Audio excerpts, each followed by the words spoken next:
Basic education में आपको एक दफ़ा फिर खुशामदीद कहते हैं। एक नई वीडियो के साथ, एक नए टॉपिक के साथ आपके सामने हाजिर हुए हैं। आपको पता है कि हमने टेंसेस की वीडियोस जो हैं वो स्टार्ट की हुई हैं और आज टेंसेस पे हमारी जो है वो वीडियो है, सेकंड लास्ट वीडियो है। मतलब आज हमारी 11वीं वीडियो है। 11वां हम टेंस आज करने जा रहे हैं। इससे पहले हम 10 टेंसेस जो हैं वो लर्न कर चुके हैं। इस पे अपनी वीडियोस आपके साथ शेयर कर चुके हैं। आज हमारी सेकंड लास्ट वीडियो है टेंस पे। तो इससे पहले कि हम आज के टेंस की तरफ बढ़ें, अगर आपने हमारे चैनल को अभी तक सब्सक्राइब नहीं किया और आप देख रहे हैं तो इसको सब्सक्राइब ज़रूर करें ताकि हमारी बनने वाली हर वीडियो का नोटिफिकेशन आपको मिलता रहे और हम और आप मिलकर अपनी और अपने बच्चों की लर्निंग को आसान बनाते रहें। हम अपनी वीडियोस में कुछ आसान ट्रिक्स शेयर करते हैं जो कि आपके लिए हेल्पफुल हो सकती हैं, आपके बच्चों के लिए, आपके स्टूडेंट्स के लिए हेल्पफुल हो सकती हैं, ताकि वो इन डिफ़िकल्ट रूल्स को जो है उसको अच्छे तरीके से उसको अप्लाई कर सकें, उसको लर्न कर सकें। ओके जी, स्टार्ट करते हैं। आज के लेक्चर की तरफ बढ़ते हैं। आपको पता है हर नई टेंस की वीडियो स्टार्ट करने से पहले हम रिवाइज ज़रूर करते हैं। तो रिवीजन करते हैं। टेंसेस हैं, टेंसेस कितने 3 तरह के होते हैं, प्रेजेंट है, पास्ट है एंड फ्यूचर होता है। प्रेजेंट की भी आगे 4 टाइप्स होती हैं, पास्ट की भी और फ्यूचर की भी। प्रेजेंट की कौन सी टाइप्स हैं? Present indefinite, present continuous, present perfect, present perfect continuous tense. आगे पास्ट की भी 4 टाइप्स हैं, past indefinite, past continuous, past perfect and past perfect continuous tense. Future की भी 4 टाइप्स होती हैं, future indefinite, future continuous, future perfect and future perfect continuous tense. इनकी revision भी कर लेते हैं। फार्मूला को एक दफ़ा देख लेते हैं। प्रेजेंट इंडेफिनिट का फार्मूला क्या है? सब्जेक्ट आता है, फिर वर्ब आता है, उसकी पहली फॉर्म आती है, ऐसे ही यस का इजाफा साथ करना होता है और लास्ट पे ऑब्जेक्ट आता है। इसमें helping verb do and does जो इंट्रोगेटिव के लिए यूज़ होते हैं, do not and does not जो है वो नेगेटिव के लिए यूज़ होते हैं। अब किसके साथ हमने ईएस का इजाफा करना होता है? ही शी इट या नाउन हो तो उसके साथ पहली फॉर्म के साथ एस या ईएस का इजाफा करते हैं और फिर इसके बाद अगर आई वुड दे यू हो तो उसके साथ फर्स्ट फॉर्म ऐसे ही आती है। प्रेजेंट कंटिन्यूस टेंस इसका फॉर्मूला क्या है? सब्जेक्ट आता है, हेल्पिंग वर्ब आता है, वर्ब की पहली फॉर्म के साथ आईएनजी का इजाफा किया जाता है और लास्ट पे ऑब्जेक्ट आता है। हेल्पिंग वर्ब इसमें इज आर एम होते हैं। ही शी इट नाउन हो तो उसके साथ इज आता है, आई के साथ एम आता है, यू दे वी हो तो इसके साथ आर आता है और ये कोई काम जो है वो हो रहा होता है उसके बारे में हमें बताता है। फिर इसके बाद आता है जी प्रेजेंट परफेक्ट टेंस। इसका फार्मूला क्या है? सब्जेक्ट आता है, हेल्पिंग वर्ब आता है, वर्ब की तीसरी फॉर्म आती है, लास्ट पे ऑब्जेक्ट आता है। हेल्पिंग वर्ब इसमें कौन से होते हैं? हैज़ और हैव होता है। ही शी इट या नाउन हो तो उसके साथ हैज़ लगाते हैं, आई वुड दे यू हो तो उसके साथ हैव लगाते हैं। फिर है जी प्रेजेंट परफेक्ट कंटिन्यूस टेंस, यानी ये प्रेजेंट की सीरीज का लास्ट है, फोर्थ काइंड है। सब्जेक्ट आता है, हेल्पिंग वर्ब आता है, वर्ब की पहली फॉर्म के साथ आईएनजी का इजाफा किया जाता है, क्योंकि परफेक्ट कंटिन्यूस टेंस जो होता है वो वक्त के बारे में भी हमें बताता है, टाइम के बारे में बताता है। तो उसके साथ टाइम के लिए जो हेल्पिंग वर्ब है वो सिंस एंड फॉर है, लास्ट पे ऑब्जेक्ट आता है।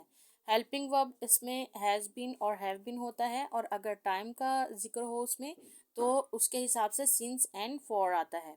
और जितने भी परफेक्ट कंटिन्यूस टेंस होंगे यानी पास्ट के, प्रेजेंट के एंड फ्यूचर के, सबके साथ टाइम का जब भी जिक्र होगा सिंस और फॉर का इस्तेमाल किया जाएगा।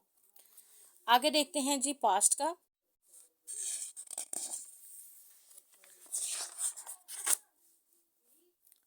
पास्ट इंडेफिनिट टेंस, इसका स्ट्रक्चर क्या है? सब्जेक्ट आता है, वर्ब की दूसरी फॉर्म आती है और सिर्फ यही एक ऐसा टेंस है जहां पर वर्ब की दूसरी फॉर्म इस्तेमाल की जाती है। बाकी सब में या तो पहली फॉर्म के साथ आईएनजी का इजाफा है या तीसरी फॉर्म इस्तेमाल हो रही है। दूसरा, आपने सीक्वेंस के हिसाब से जब इसकी प्रैक्टिस करनी, इसको लर्न करना है, यानी पहला प्रेजेंट, दूसरा पास्ट है, तो पास्ट चूंकि दूसरा टेंस है तो उसकी पहला जो इंडेफिनेट टेंस है तो उसमें दूसरी फॉर्म इस्तेमाल होती है। आपने इस हिसाब से इसको याद रखना है। सिर्फ यही एक ऐसा टेंस है जिसमें दूसरी फॉर्म इस्तेमाल होती है, बाकी सब के साथ पहली फॉर्म, उसके साथ आईएनजी का इजाफा या फिर तीसरी फॉर्म इस्तेमाल होती है। सब्जेक्ट आता है, दूसरी फॉर्म होती है और लास्ट पे ऑब्जेक्ट आता है। हेल्पिंग वर्ब इसमें सिर्फ एक ही है, यानी डिड है, डिड इंट्रोगेटिव के लिए यूज़ करते हैं, डिड नॉट नेगेटिव के लिए यूज़ करते हैं। आगे हम देखते हैं past continuous tense. Past continuous tense जो है उसका फॉर्मूला क्या है? सब्जेक्ट आता है, हेल्पिंग वर्ब आता है, वर्ब की पहली फॉर्म के साथ आईएनजी का इजाफा होता है, लास्ट पे होता है ऑब्जेक्ट। हेल्पिंग वर्ब इसमें कौन कौन से होते हैं? वाज एंड वर्ब इसमें हेल्पिंग वर्ब होते हैं। He she it are noun single person हो तो उसके साथ हम वाज लगाते हैं, आई वी दे यू हो तो उसके साथ हम वर्ड का इस्तेमाल करते हैं। आगे है जी पास्ट परफेक्ट टेंस। सब्जेक्ट आता है, हेल्पिंग वर्ब आता है, वर्ब की तीसरी फॉर्म आती है और लास्ट पे ऑब्जेक्ट आता है। हेल्पिंग वर्ब इसमें कौन सा होता है, हैड, सिंगल हेल्पिंग वर्ब है, हैड का इस्तेमाल होता है। और इंट्रोगेटिव हो तो हैड का इस्तेमाल, नेगेटिव हो तो हैड नॉट का इस्तेमाल हम करते हैं। आगे देखते हैं past perfect continuous tense. Subject आता है, हेल्पिंग वर्ब आता है, वर्ब की पहली फॉर्म के साथ आईएनजी का इजाफा होता है, टाइम का जिक्र होता है और लास्ट पे ऑब्जेक्ट आता है। हेल्पिंग वर्ब इसमें हैड बीन इस्तेमाल होगा, टाइमिंग के लिए हम सिंस फॉर का इस्तेमाल करेंगे। यानी ये था हमारा पास्ट की भी रिवीजन हो गई। अब हम स्टार्ट करते हैं फ्यूचर की रिवीजन। फ्यूचर इंडेफिनिट टेंस हो तो उसमें सब्जेक्ट आता है, हेल्पिंग वर्ब आता है, पहली फॉर्म आती है और मेन वर्ब की पहली फॉर्म आती है, लास्ट पे ऑब्जेक्ट आता है। हेल्पिंग वर्ब इसमें विल एंड शेल का इस्तेमाल हम करते हैं। आई वी हो तो शेल का इस्तेमाल करेंगे, ही शी इट या नाउन हो, दे यू वी हो तो उसके साथ हम विल लगाते हैं। फिर आगे आता है जी future continuous tense. Future continuous में क्या होता है, सब्जेक्ट आता है, हेल्पिंग वर्ब आता है, वर्ब की पहली फॉर्म के साथ आईएनजी का इजाफा। जितने भी कंटिन्यूस होंगे वर्ब की पहली फॉर्म के साथ आईएनजी का इजाफा करेंगे। ये आपने याद रखना है कि जहाँ पर कंटिन्यूस का जिक्र आएगा हमने वर्ब की पहली फॉर्म लगानी है, साथ में उसके आईएनजी का इजाफा करना है। यानी जितने भी प्रेजेंट कंटिन्यूस है, पास्ट कंटिन्यूस है, फिर उसके बाद परफेक्ट कंटिन्यूस है, ये तीनों जितने भी हैं जहाँ पर कंटिन्यूस का जिक्र होगा, चाहे वो परफेक्ट कंटिन्यूस हो या चाहे सिंगल कंटिन्यूस हो, उसके साथ पहली फॉर्म के साथ हम आईएनजी का इजाफा करेंगे। ठीक है। और हेल्पिंग वर्ब इसमें will be and shall be होगा। आई वी हो तो शैल बी का इस्तेमाल करेंगे, he she it noun they you हो तो उसके साथ हम विल बी लगाएंगे। कि आज हम आगे हम बढ़ते हैं जो आज के टेंस की तरफ, फ्यूचर परफेक्ट टेंस। अब फ्यूचर परफेक्ट टेंस का क्या है जी, सब्जेक्ट आता है, हेल्पिंग वर्ब आती है, तीसरी फॉर्म आती है वर्ब की और लास्ट में ऑब्जेक्ट आता है। हेल्पिंग वर्ब जो है वो हमारे will have and shall have होंगे। यानी ये वाला हमारा टेंस जो है ये फ्यूचर एंड पास्ट दोनों को कवर करेगा, बैक टाइम दोनों को कवर करेगा। और इसमें इसलिए परफेक्ट के हिसाब से हम हैव लगाएंगे, फ्यूचर के हिसाब से हम विल लगाएंगे, लेकिन ये दोनों एक साथ ही आएंगे। हमें पता है कि आई वी हो तो उसके साथ हम शैल लगाएंगे, बाकी सब के साथ हम विल हैव का इस्तेमाल करेंगे। कि थोड़ा सा कंपेयर कर लेते हैं प्रेजेंट के, पास्ट के एंड फ्यूचर के परफेक्ट टेंस को। देखिए प्रेजेंट का जो परफेक्ट टेंस है इसमें वर्ब की तीसरी फॉर्म, ठीक है, और वर्ब की तीसरी फॉर्म आनी है, सब्जेक्ट आना है, हेल्पिंग वर्ब आना है। हेल्पिंग वर्ब इसमें हैज़ और हैव है। प्रेजेंट में हेल्पिंग वर्ब हैज़ और हैव है, प्रेजेंट परफेक्ट में वर्ब की तीसरी फॉर्म है। अब देखिए जितने भी परफेक्ट हैं तीनों परफेक्ट में वर्ब की तीसरी फॉर्म आ रही है, ठीक है। और सिर्फ हेल्पिंग वर्ब जो इस्तेमाल हो रहे हैं उसकी बेस पे ये जो है वो एक दूसरे को डिफ्रेंशिएट करेंगे, हम एक दूसरे से इसको जो है वो अलग कर सकते हैं, सेपरेट कर सकते हैं जस्ट हेल्पिंग वर्ब के हिसाब से। तीनों में वर्ब की तीसरी फॉर्म है। अब ये देखें ज़रा, प्रेजेंट परफेक्ट है ये, इसमें है हेल्पिंग वर्ब हैज़ और हैव और वर्ब की तीसरी फॉर्म है। अब ये देखिए पास्ट परफेक्ट है, वर्ब की तीसरी फॉर्म ही है अगेन, लेकिन जस्ट हेल्पिंग वर्ब जो है वो इसका चेंज है। हेल्पिंग वर्ब की बेस पे ये तीनों टेंसेस के जो परफेक्ट टेंस हैं, present perfect, past perfect and future perfect, just helping verb के हिसाब से चेंज है, बाकी सीक्वेंस जो है वो वही आ रहा है, तीसरी फॉर्म ही इस्तेमाल हो रही है।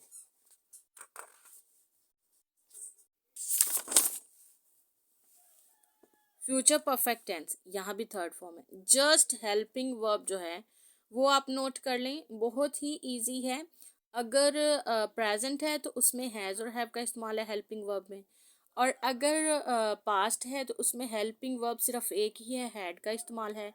इसमें हेल्पिंग वर्ब जो है वो परफेक्ट के हिसाब से, फ्यूचर के हिसाब से विल और साथ में हैव का इस्तेमाल किया जाएगा। ये थोड़ा सा कंपैरिजन था जो आपको हेल्प करेगा इसमें आपके टेंसेस को कवर करने में। चलें ये कुछ मैंने टेंसेस लिख रखे हैं, सेंटेंसेस, हम इसको ट्रांसलेट करेंगे ताकि हमारी प्रैक्टिस अच्छी हो जाए। कि लेट्स स्टार्ट। इससे पहले कि हम स्टार्ट करें हम बुक में से भी थोड़ा सा फार्मूला देख लेते हैं, क्योंकि आपको ये ना लगे कि हमारे पास कोई ऑथेंटिक बुक नहीं है तो हम कहाँ से कर रहे हैं। ये बुक मैं आपको हर वीडियो में बताती हूँ, इसलिए सिलेक्ट करती हूँ क्योंकि इसमें रूल्स की कोई लंबी लिस्ट नहीं है, इसमें शॉर्ट फॉर्म में बताया हुआ है। और रूल्स हमेशा स्टूडेंट जब याद करते हैं तो उसको अप्लाई करना भूल जाते हैं, क्योंकि ज़्यादातर हम उनको फोकस करते हैं, हम इंडक्टिव लर्निंग जो है वो मेथड यूज़ कर रहे होते हैं कि बच्चों को पहले रूल्स सिखाते हैं, फिर हम एग्जांपल्स की तरफ लेके जाते हैं। लेकिन रूल्स करने पे और याद करने पे हम ज़्यादा फोकस करते हैं, जो कि बच्चों के लिए बहुत ही ज़्यादा बर्डनाइज हो जाता है। इस टेंस में शैल हैव या विल हैव के बाद फेल की तीसरी फॉर्म आती है, इसमें हैज नहीं आता। के टेंस मुस्तकबिल और माजी दोनों को कवर करता है। अब इसको मैंने यहाँ पर फार्मूले के हिसाब से जो है वो सेट कर दिया है, और इसको अब हम ट्रांसलेट करेंगे। अब है जी, मैं अपना काम खत्म कर चुका हूँगा, यानी इसमें पास्ट की भी बात है और फ्यूचर की भी बात है। तो पास्ट के हिसाब से हमने हैव का इस्तेमाल करना है, एंड फ्यूचर के हिसाब से विल का इस्तेमाल करना है। मैं के लिए हम यूज़ करते हैं आई। इसके बाद हमारा फार्मूला जब सब्जेक्ट आता है उसके बाद हमारा हेल्पिंग वर्ब आता है। तो इसके बाद हेल्पिंग वर्ब हमारा कौन सा है, आई के साथ हम शैल हैव का इस्तेमाल करेंगे। आई शैल हैव, खत्म करना, फिनिश करना, थर्ड फॉर्म है तो फिनिश्ड आएगा। आई shall have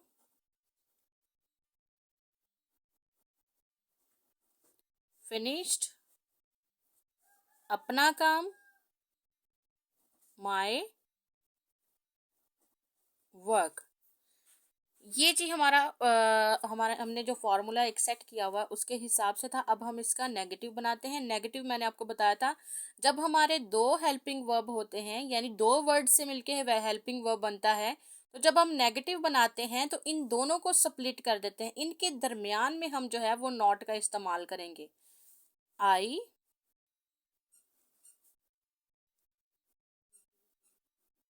shall not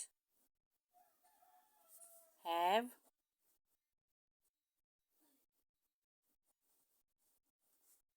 finished my work.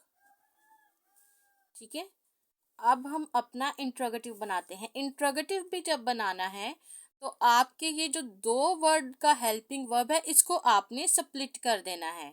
यानी शेल जो है, चूंकि हमारा मेन जो टेंस है वो फ्यूचर है, तो फ्यूचर के हिसाब से हम शेल को स्टार्ट में लेके आएंगे सेंटेंस के। शेल, उसके बाद सब्जेक्ट आएगा शेल आई। मेन वर्ब के एग्जैक्टली पहले आपने, यानी इमीडिएट आपने पहले हैव लिखना है। शेल आई हैव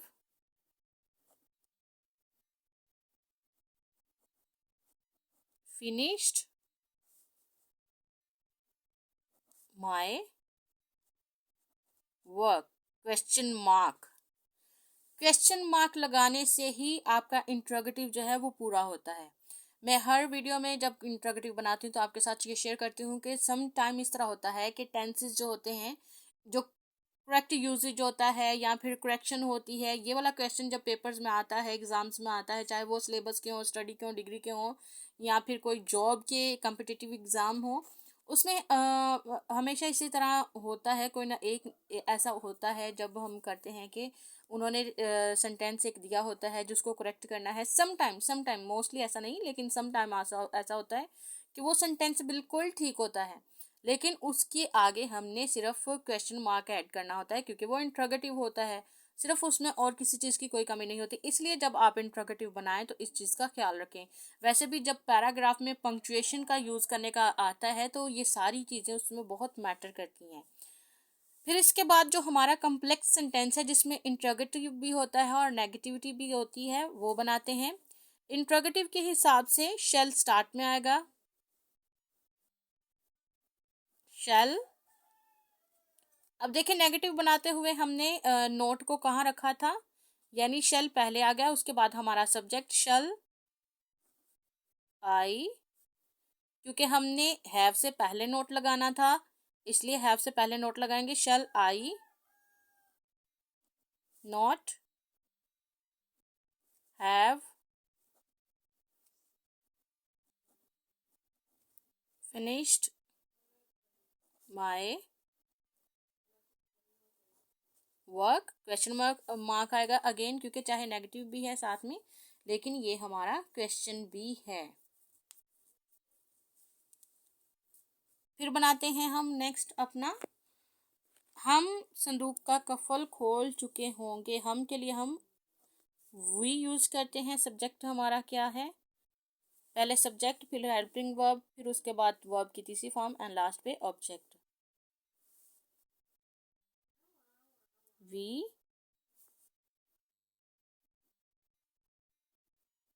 शैल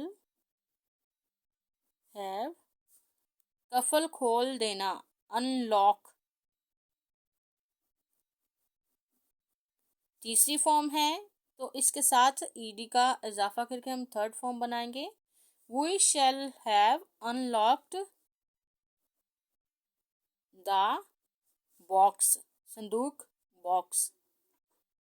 ये हमारा जो है वो अपने फॉर्मूले के हिसाब से पूरा हो गया। अब इसी को हम नेगेटिव बनाएंगे, इंट्रोगेटिव बनाएंगे एंड उसका कॉम्प्लेक्स बनाएंगे। वी, इन दोनों को स्प्लिट करके नॉट इसके बीच में लिखेंगे। We shall not have unlocked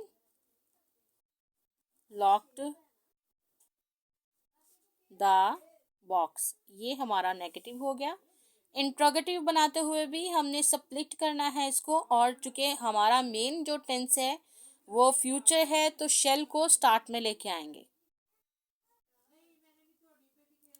shell we have unlocked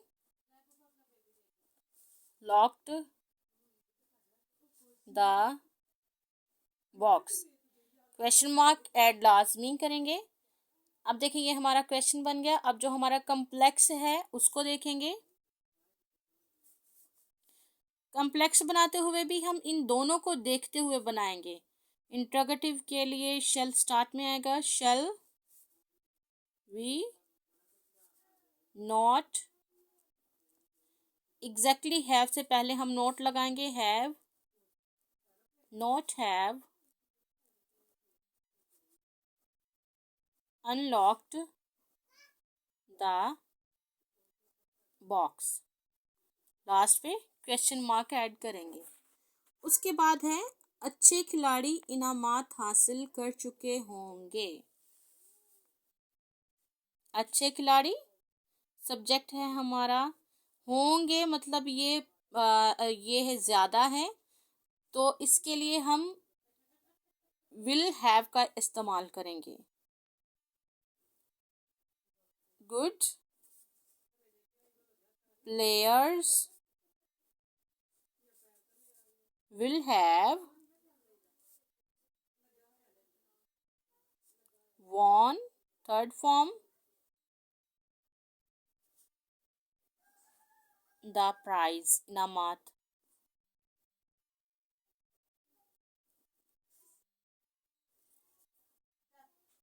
ये हमारा सिंपल यानी जिसको हम अफर्मेटिव भी कहते हैं, पॉजिटिव भी कहते हैं, सिंपल टेंस भी कहते हैं। फिर इसके बाद नेगेटिव बनाएंगे। Good players